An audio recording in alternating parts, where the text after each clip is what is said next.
Nu, pārceļamies uz galdu un turpināsim iesākto darbu.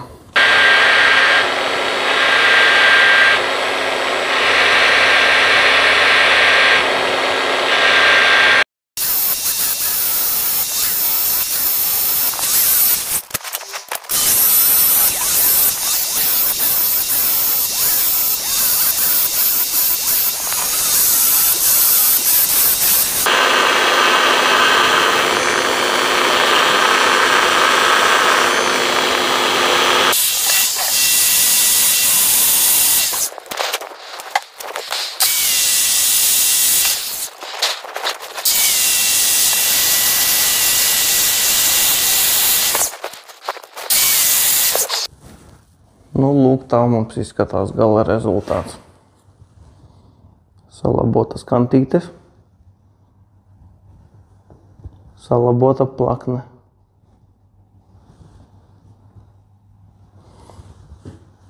Protams, šī metode ir palielam budžeta variants.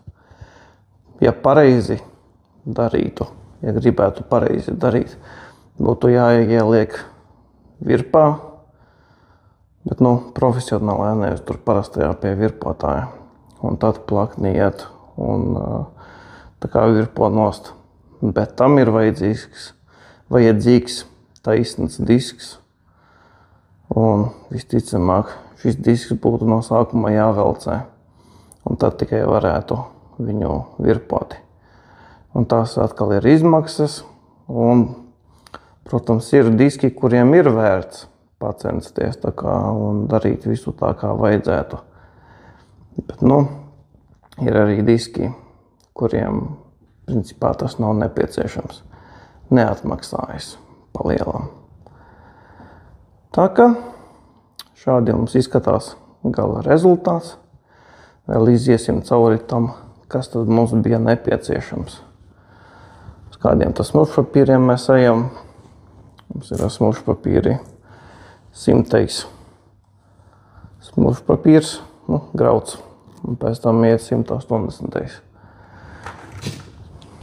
Ir vajadzīgs šāds vidējais, un tad mazais mums vēl ir, un tad bija mums vēl lielais disks.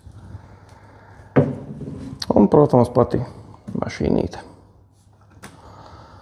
Tā kā rezultāts mums ir šāds, un cerams, ka tu kaut ko iemācījies. Un te jau tiekās nākamajos video, pamācību video. Droši komentārā vari rakstīt un jautāt.